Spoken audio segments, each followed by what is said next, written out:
Minimum সেখানে সরকার বলেছিল 5000, SSC বলেছিল 5000 এর কিছু বেশি, সিবিআই বলেছিল 6500।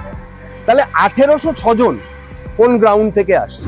সব থেকে বড় যদি চিটিংবাজ কেউ হয়ে থাকে সেটা হলো এসএসসি, কারণ এসএসসি গোদা বাংলায় পরীক্ষা নিয়েছে এবং গোদা বাংলায় চাকরিটা দিয়েছে। এই রাজ্য সরকার ভোট ছাড়া আর নিজের ধান্দা ছাড়া আর কিছু বোঝে না।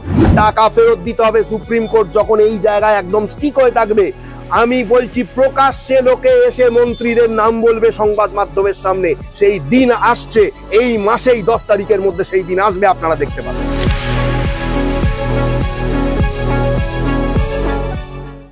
শ্রমিকদা, আপনাকে মাধ্যমে স্বাগত। ধন্যবাদ দাদা। অবশেষে এসএসসি একটি দাগিদের লিস্ট বের করলো এবং যেখানে আমরা দেখতে পাচ্ছি প্রায় 1804 থেকে 6 জনের নাম।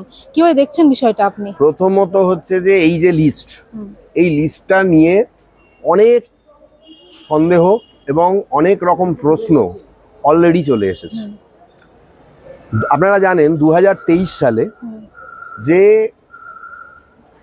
এসএলএসটির যে একটা লিস্ট, যেটাকে ক্ল্যারিফাই করে পরবর্তীকালে বলা হয়েছিল এই 33 জন যাদের নাম আসবে না, আজকে তাদের নাম এসেছে।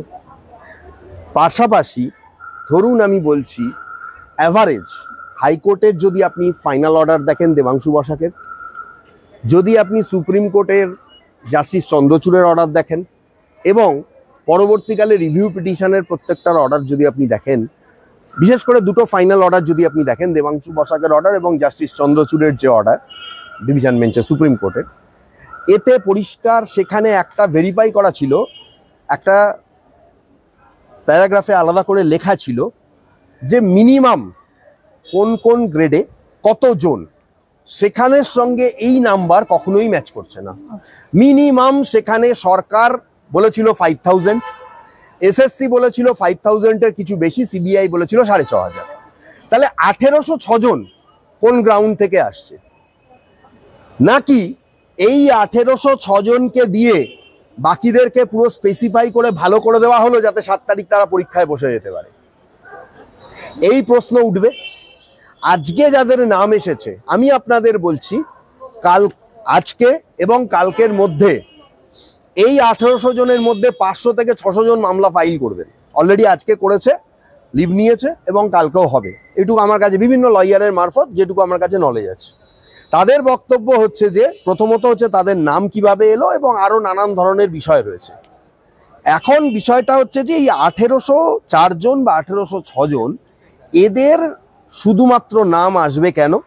যদি এবং যারা জেনুইন ক্যান্ডিডেট তাদের আবার একটা দাবি আছে, যারা বলছেন যারা জেনুইন ক্যান্ডিডেট তাদের দাবি আছে যে জেনুইন ক্যান্ডিডেটদের নামও তোমাকে প্রকাশ করতে হবে, যদিও সেটা সুপ্রিম কোর্ট বলেনি। তারা কেন চাইছেন? কারণ সুপ্রিম কোর্ট একটা কথা স্পেসিফিক্যালি বলেছে যে পরীক্ষায় যদি একজনও টেন্টেড ক্যান্ডিডেট বসে, যাদের পরীক্ষায় বসারই কথা নয় এবং টাকা ফেরত দিতে হবে, তাহলে কিন্তু আবার এরকমও হতে পারে পুরো 7 তারিখে পরীক্ষা হলো, সেই পরীক্ষাটাও চ্যালেঞ্জ হলো, সেই পরীক্ষাটাও আবার বাতিল হলো। এর সম্ভাবনাও কিন্তু থাকছে।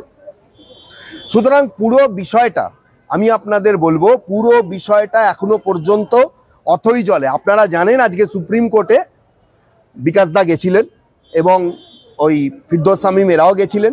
সুপ্রিম কোর্টে তারা বলেছেন যে এই লিস্ট সঠিক নয়, রাজ্য সরকার সঠিক লিস্ট প্রকাশ করেনি এবং অনেক কিছু সেখানে গোপন করা হয়েছে। যদিও সুপ্রিম কোর্ট আজকে সেরকমভাবে হিয়ারিং করতে চায়নি বা শুনতে চায়নি, পরবর্তীকালে হয়তো শুনানি হবে। কিন্তু সুপ্রিম কোর্টের আগের অর্ডার যদি আপনি দেখেন, সেখানে পরিষ্কার কশন দেওয়া আছে যে যদি দেখা যায় কোনো টেন্টেড ক্যান্ডিডেট তিনি পরীক্ষায় বসছেন 7 তারিখের যে পরীক্ষা, তাহলে কিন্তু রাজ্যের ওপরে আরো বড় কোনো সুপ্রিম কোর্টের শাস্তির খাড়া নেমে আসবে। এবং সেটা কি হবে সেটা অবশ্য সুপ্রিম কোর্ট বলেননি, তবে আমরা আন্দাজ করতে পারি। আমি সেই সব প্রসঙ্গে যাওয়ার আগে শুধু এইটাই বলবো যে রাজ্য সরকার আসল গদ্দারিটা এখনো পর্যন্ত টিচারদের সাথে করে যাচ্ছে। যদি তাদের হিসাব মতো তারা মেনে নিয়েছিল 5000 ক্যান্ডিডেট, 5000 ক্যান্ডিডেট, তাদের হিসাব মতো যদি এই আপনার তারা বলেছিল টেন্টেড, ঠিক আছে, গ্রুপ সি ডি সমস্ত মিলিয়ে, কিন্তু যদি এটা লিস্ট 1 হয় 1806, তাহলে বাকিদের নাম কোথায়? হ্যাঁ, এখানে একটা ব্যাপার রয়েছে। সুপ্রিম কোর্ট 7 দিন সময় দিয়েছে, অ্যালাউড, ঠিক আছে, এবং তারা বলেছে দিস ইজ লিস্ট নাম্বার 1। পরবর্তীকালে আরো কোনো আমরা দেখতে চাই যে আরো 4-5 দিন যে সময় বাকি আছে তার মধ্যে আরো কোনো কিছু বেরোয় কিনা। এবং আমার ধারণা 7 তারিখ পরীক্ষার আগে সুপ্রিম কোর্টে নিশ্চয়ই আরো কোনো জাজমেন্ট আসবে। যদি রাজ্য সরকার কোনো গেম খেলার চেষ্টা করে তাহলে তার উপযুক্ত জবাব সুপ্রিম কোর্ট থেকে নিশ্চয়ই রাজ্য সরকার পাবে। দাদা এই যে লিস্ট প্রকাশ করলো এসএসসি, তার মানে কোথা থেকেও তো এসএসসি এটা মানে মেনে নিল যে অন্যায় হয়েছে, দুর্নীতি হয়েছে। একদম। জাস্টিস চন্দ্রচূড়ের যখন প্রথম হিয়ারিংটার কথা আপনাদের আমি স্মরণ করিয়ে দিই, তিনি কার্যত এই কথা বলেছিলেন যে এসএসসি কার চাপে কার অঙ্গুলি হেলনে যারা 0 পেয়েছে, 1 পেয়েছে, 5 পেয়েছে বা পয়সা দিয়ে জানে যে পরীক্ষায় এসেছে বা তাদের নামটা ঢুকানো হয়েছে, কার চাপে কার অঙ্গুলি হেলনে সেই ক্যান্ডিডেটের এটাকে অ্যালাউ করলো, মানে তাকে চাকরিটা দিল, তার অ্যাপয়েন্টমেন্ট লেটারটাকে ইস্যু করলো কার চাপে।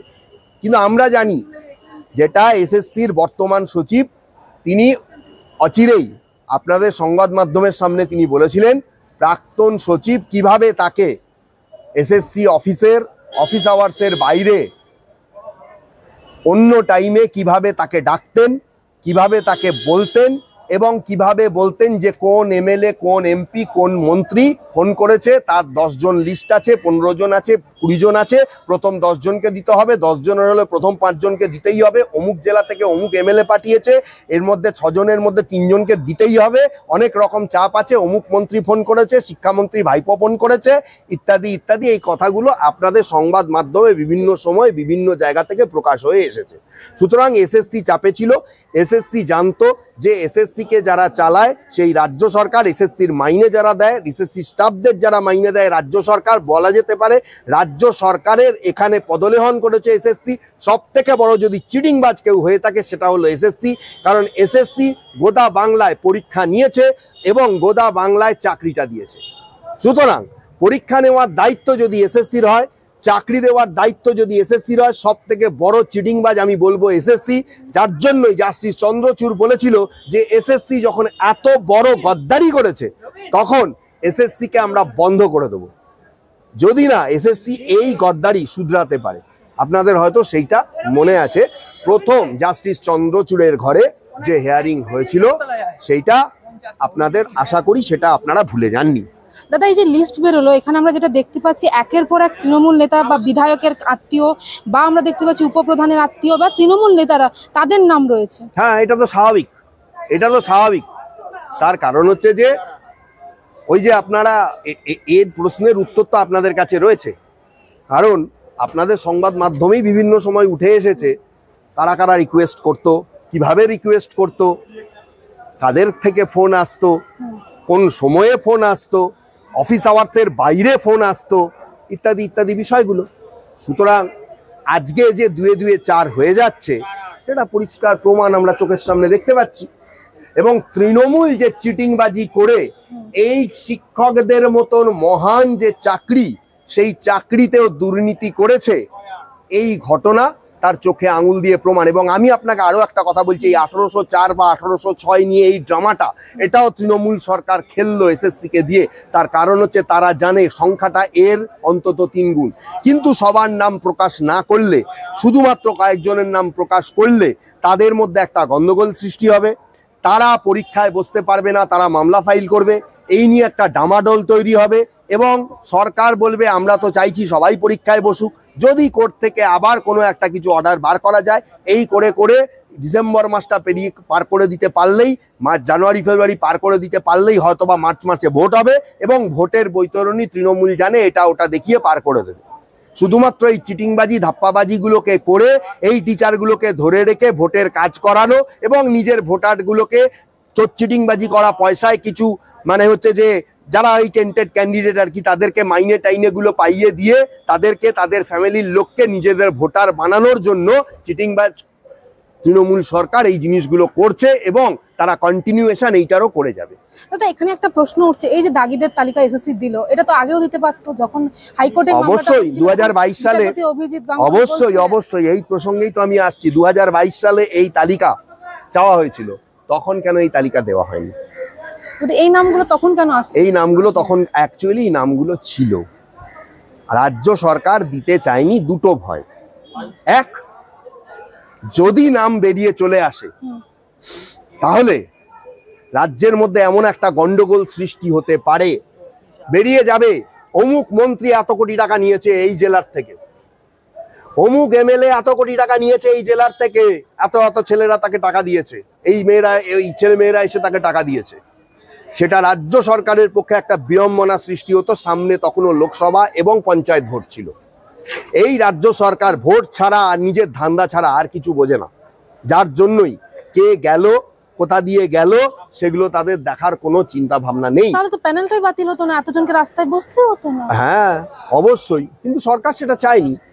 সরকার চেয়েছিল চিটিংবাজি করে যারা চাকরি পেয়েছে তাদের তো অ্যাটলিস্ট চাকরিটা করতে দিতে হবে, না হলে এমএলএ এমপিদের মানে ভোটগুলো আসবে কোথা থেকে, তাদের হয়ে খাটবে কারা? আর যে সমস্ত ছেলেগুলো তৃণমূল করে, এই আমি তো বলছি টেন্টেড অনেক ক্যান্ডিডেট, তারা টাকা দিয়েছে। কেন তারা টাকা দিয়েছে? তারা আশ্বাস পেয়েছে বলে টাকা দিয়েছে। আমার কাছে আজকে সকালেই ফোন এসেছিল, 4 জন ফোন করেছে। তারা বলছেন একজন এমএলএ এর তারা নাম করছেন, বলছে তাকে আমি 15 লক্ষ করে টাকা দিয়েছি, আমাদের নাম এই টেন্টেডে এসেছে। ঠিক আছে, কিন্তু এই 4 বছর কেন আসেনি এই নিয়ে চ্যালেঞ্জ করে আমরা মামলা করব। মামলা রেডি হচ্ছে, মামলা কাল পরশু ফাইল হবে।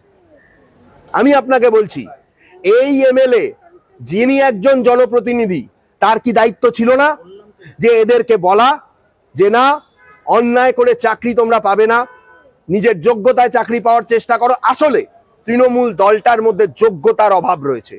তৃণমূল দলের যোগ্যতা বলে কিছু নেই। এখানে চিটিংবাজি করলে, ধাপ্পাবাজি করলে, রাহাজানি করলে তবেই এই তৃণমূল দলটায় টিকে থাকা যায়।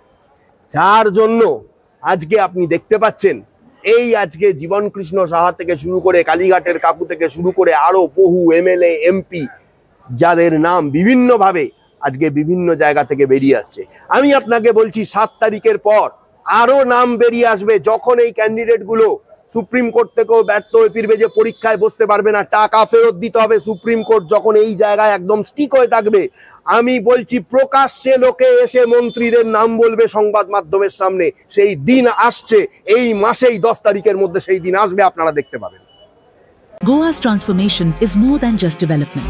It's about progress and a brighter future for all. Bridges that unite aspirations, highways that bring communities closer, world-class airports welcoming opportunities. From modern infrastructure to seamless connectivity, Goa is on the fast track to growth. Under the decisive leadership of Prime Minister Narendra Modi and Chief Minister Dr. Pramod Sawant, the double-engine Sarkar is driving Goa towards Vikasit Bharat 2047, a future of prosperity, innovation and limitless possibilities.